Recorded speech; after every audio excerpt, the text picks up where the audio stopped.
Hello and welcome to this the Crew story summary review. Now, basically, I'm just going to take you through some points of the story, and I'm going to do the summary at the end. So, excuse the throat, I've got a bad throat. What else is there? Oh yeah, and explain why I've actually done it this way. Right, some of you may be wondering why I've done this review in 2 hour, half an hour spots, and that's because it's too big a game to do in one half an hour show, so I've done it in like a mini series to sort it all out.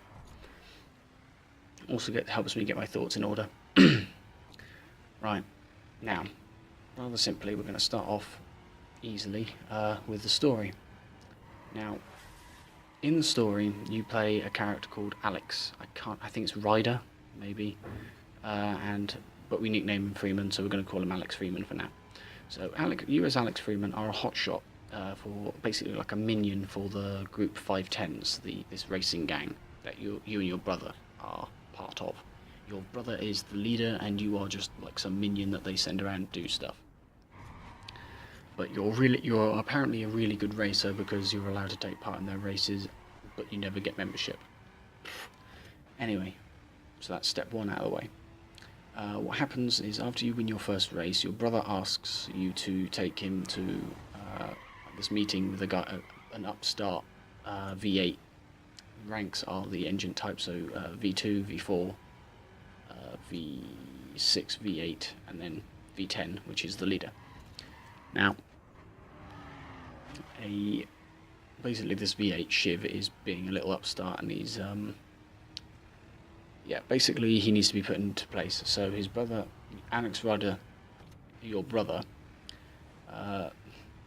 Alex Freeman, is asked by your brother to give him a lift to this meeting. So you give him a lift quite nicely, and it's quite calm at first, nothing happens, and then the world's biggest cliche comes along and Shiv kills him. What else are you going to do? So Shiv's killed your brother, so you go out and try to rescue him, but a FBI group show up and arrest you on basically you're being accused of killing your brother, but actually been framed by a guy called Coburn who is working for Shiv, so it's all going up in the air. Now basically the storyline takes off really is when you meet Zoe, this FBI agent who wants to take down Coburn and will help you take down Shiv. But she says you're not supposed to kill him, even though she hints at you killing him, but she says that if you kill him, she'll arrest you or something. Which is fair enough, she's a cop, she's what she's supposed to do. Now, unfortunately, you as Alex get it into your head that you want to kill him, so that's what you're going to do for the rest of the thing. So I'm not going to spoil what actually happens, or any of the endings. But basically, the whole story takes place where you go through the whole states, earning your way up through the ranks to beat Shiv. So it's like Most Wanted, where you work your way up the Most Wanted list until you beat Razor, I think his name was. Now, basically, you start off as a minion for a V2, then you become a V2, then a V4, then a V6, a V8, and then a V10. And as you're going up these ranks, you get closer and closer to Shiv, so of course you get closer and closer to your target. Now in the Midwest, which includes Detroit, Chicago, and all that stuff, you are given the option to... Well, no, you're not given the option. You have to work for a couple of guys to get your ink on your neck. So basically, your rank is dictated by a tattoo on your neck. But what happens is, just loads of shit goes down, but you do eventually get your V2. Then, afterwards, you go to New York, so the East Coast, and you meet up with a guy called Eric Sue, who is Shiv's right-hand man, and he's lost a lot of money. I don't know what he's done, but I can't remember what he did, but it has something to do with one of your companions. But he's lost his money, and he needs you to help him get it back, as well as him. I don't actually think he does anything to help you. So, You save his sorry ass, and you get a rank up to V4. When you're V4, you're told to go to Miami. This is pretty much a death wish to deal with Cameron in the south. Now, the south is basically no man's land. No one actually owns it apart from this guy Cameron. Now, the aim when you go there is to take Cameron down and take over the south, which is fair enough. So you take him down. You get your V6. When you get your V6, you go to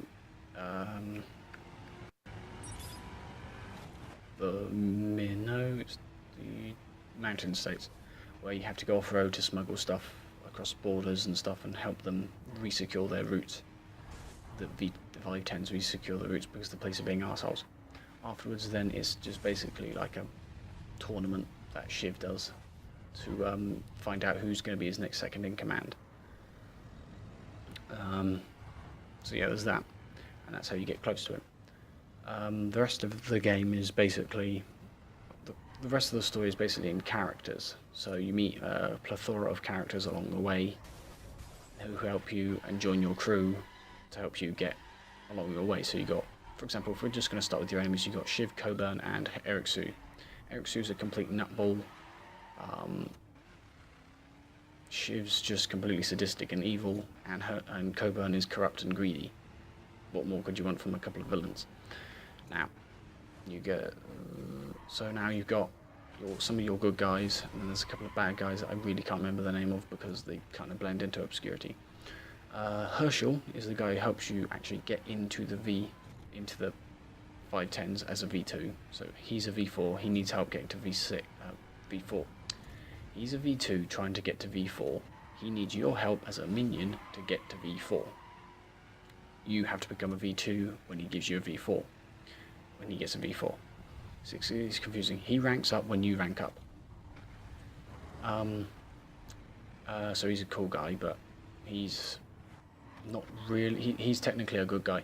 Anyway, so now you've got Zoe, who's your FBI agent who helps you. You've got her friend, who I can't remember the name is. He basically works with your cars and he helps you buy stuff, basically. Then you've got your friend from the old days, who are also, I can't remember his name, really can't be bothered to.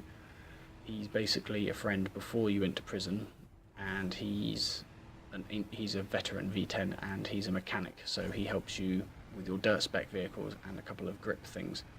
Then you've got Mia, who helps you with Nitros and Perf. She's basically one of Shiv's exes, and he tried to kill her at one point, and she's been hiding in Miami ever since.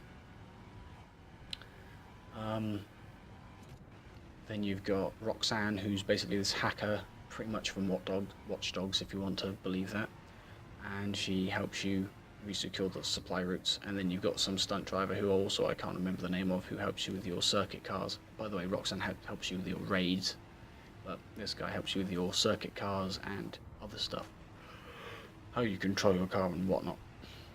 So they're all cool characters. They all have their own opinions. They all have their own technical story in each of the states. So Zoe and blah blah, I can't remember his name, basically help you through the tutorials. So they don't really have a story. Zoe, and he's basically just throughout the whole storyline. That's her story with you.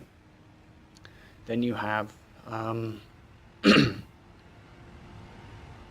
your friend, who's a mechanic. Basically, he's stolen a couple of cars from Eric Sue. You've got to cover it up, and it turns out he's holding a dark secret that someone told him not to tell you. Eventually you find out and shit kicks off.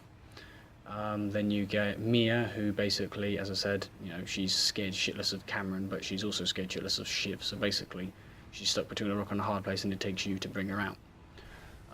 Then it's Roxanne, who's after her missing sister, who's a V10 racer, a 510 racer. So she's just racing around and she's gone missing, so no one knows what's happened to her, which is fair enough. Stunt driver, basically he tells you he was shot. His last race ever was rigged by a V10 who put a bet, by a 510 who put a bet on his race. So basically he was knocked out of pro racing. So yeah, basically everyone has a vendetta against the 510s, but each and every one tried to persuade Alex not to kill Shiv. which is fair enough because actually killing ship would not be the best way to solve the problem. Right, we have maybe 12 minutes. Okay, I'm just going to quickly summarize, and hopefully if I get this properly right, I should have 3 minutes per piece of summary. So, okay, actually 3 minutes piece of summary is wrong. Yeah, 4 minutes piece of summary, sorry. So I'm running out of time now. Okay, so first off we're going to go with display. The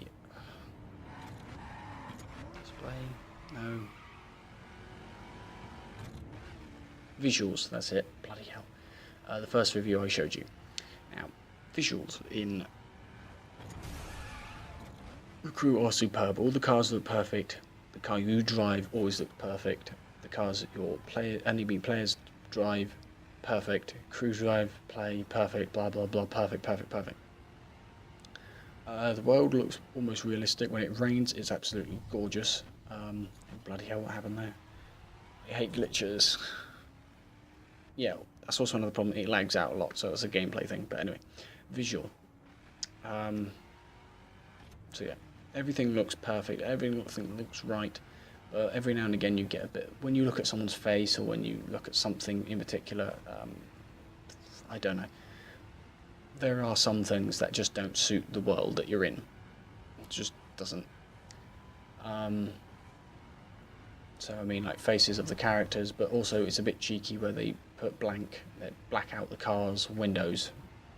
But of course, I've actually got a picture somewhere of me looking inside my mate's car window, and there's absolutely no one driving it. So technically, you don't need the black window. I don't know. Anyway, now that's visual. Oh yeah, also the lines above your head to show you which way you're going. Sometimes they're not really clear. Sometimes they're barely seeable, and also, but I do like the way it tells you to slow down, and if you're going off-road, it will tell you, it will go red to show you that you need to either slow down or it's going off-road. So I'm going to award a whopping 10 out of 10 for the visuals, because I absolutely love them. Yes, there's a few things here and there, but they're not really noticeable because you don't really pay attention to them, because you're paying attention to driving the car mostly. But yeah, I'm doing good. Okay. What else is there about knob?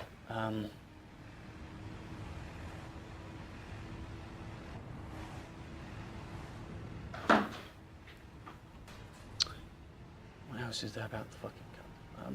It was basically just every car is crafted perfectly. I mean, they keep adding more and more cars, and not one problem has been found about one. They all look accurate. They all look cleverly made. They're just really beautiful. It's a beautiful world and a beautiful game, but the problem is, though, as I said, it's not my kind of country, but that's geographical, not visual. What else is there to say about the graphics?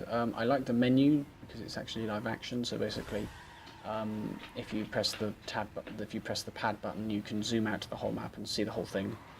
You know, planes will move, cars will move, people will move across it, clouds will move where they are in the game. It just looks perfect. So I'm going to, as I said, it's a 10 out of 10. It's on the screen now. Okay, that's going to stay on the screen while I comment on the audio. Audio? Oh my god, gameplay. Right, the gameplay is challenging and good fun, to be honest. It's basically, you're always coming across a new challenge. I mean, in PvP, there are new challenges every single time. There's also, you know, how are you going to get your car to be the very best that, like, no one ever was. Basically, it turns out you have to do a lot of modding of your car and doing lots of races, but also you've got to go in and actually boost it by using perks. I didn't know this before, but hey ho, the perks add a great new depth to the game, because everyone can have a different type of, you know, control set on their car. The cameras allow, you know, different viewpoints from the car. I prefer being in first person, as you can tell. As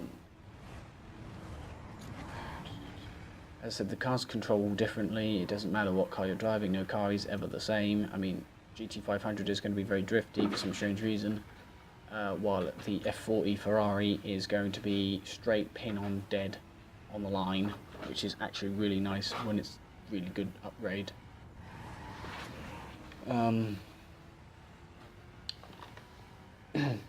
The story modes are a good challenge. Story missions are a good challenge. The PvP missions are a good challenge. PvE missions are a good challenge. Summit is a good challenge. It's all a good challenge. It's not a game you can complete in a day, to be honest. I mean, I took my friends Vault Legend and Scorpion Taunt, as I told you, through the story, and it didn't take us a day. It took us more than a couple of days to do.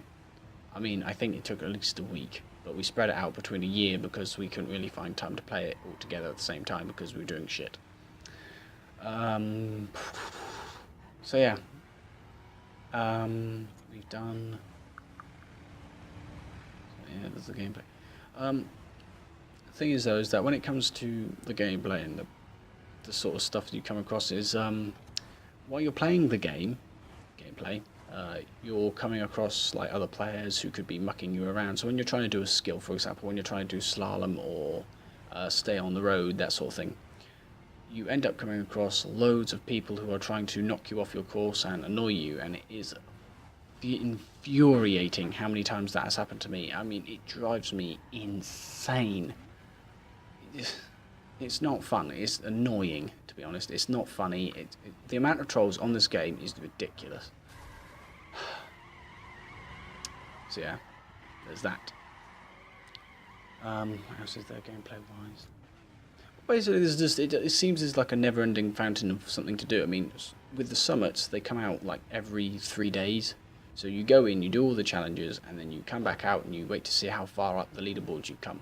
And I mean, you feel quite proud if you're like 1,000 out of 4,303 players. There are more, I know. Sometimes there's more. I mean, I came like 3,000th out of 4,303 players. Oh, no. Basically, it was many people, like 24,000 or something, and I was in 4,000th place, basically. Which is nice if it makes you feel accomplished and all that sort of thing. It's challenging also when it comes to traffic. And the obstacles like trees and jungles, forests, because when you're going through them you have to make sure that you're aware of them. So basically I've just come up with the motto, don't go through bushes. So, on the gameplay aspect, because there are a few niggles and annoyances in the game, as any game would have, I'm going to award it a nice old 9 out of 10. 9 out of 10, it's okay, but it's not the best. Okay, story. Of course you can see the audio, the visual and the gameplay, and now you can see the story pop up now. There's the ... and here we go. Pardon me. I'm just getting my breath back because apparently I've got a very dry throat. What do you expect for doing this for 2 hours straight? What to say about the story? Okay, the story is interesting. It has twists, it has turns, it has really good characters. Not really good characters, some of them are boring. Roxanne, Zoe, Mia, and I think it's your mate. I can't remember, as I said, I can't remember his name. I think it's Troy, maybe. But basically, you three and your brother probably, and Alex, are all really cool characters. I mean, you've got Troy Baker to be, you know, the main character. I mean, you can't go wrong there. So you've got all the characters. They're all really cool. They all have their own individual storylines and all individual story and backgrounds. The story itself, basically each mission has a point to it. There isn't, you haven't got missions that are like filler. So it basically isn't trying to fill in for itself and go, oh, hang on, you've missed a bit of story. Let's just fill that in with this mission here and we won't have any reason why you're actually doing it. Each mission has a point. So if it's a time trial, it's because you're trying to upstage another 5-10 somewhere. When it's...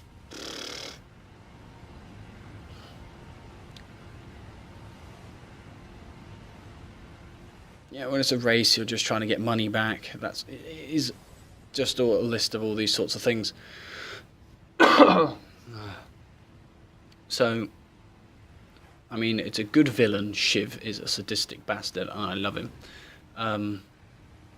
The ending was, I kind of expected it, but I kind of didn't, because it's not one of those things. I mean, it drags you along. It makes you think that it's going to happen. You know.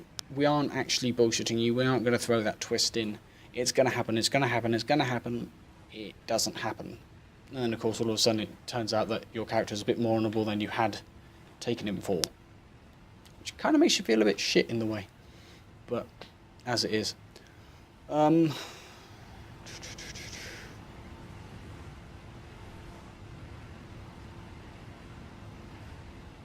Yeah. To be honest, I was quite disappointed when it was over, though, because when it was over, I couldn't do anything. But unfortunately, some of the story missions that you can do, like the drag race versus you and an opponent driver, in the first set of missions, you can't do ever again. You can only do it the once, and your friends can't help you do it. So basically, it's, yeah, I know you've got to have those one-on-ones, but the thing is, though, is that actually let us at least replay it. Because, I mean, us Let's Players have got to have a go. No, I'm joking.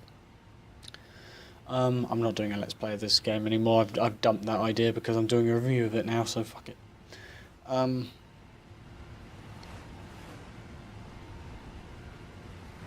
So, to be honest, it's a refreshing storyline, to be honest. It's not one of those storylines where you see everything coming. It tries to hook you along and drag you into its world, and I mean, it has a couple of elements I love about it, like a couple of Assassin's Creed sorts of things, like betrayal, love, hatred, that sort of thing. Except it's not love for a certain character, it's love for your brother who died, and it's revenge, blah, blah, blah. Basically, it's the whole Altair story, and I like it. So, what I'm going to do is I'm going to put it up there, in the middle, number story. It is going to be, as I said, I like the story, but the point is it was too short. It's very long. It has many missions, and it took me at least a week to complete the first time round. But again, it's too short. I would like a bit more to go. So I'm going to give it a 7 out of 10. So thank you for watching. See you next week.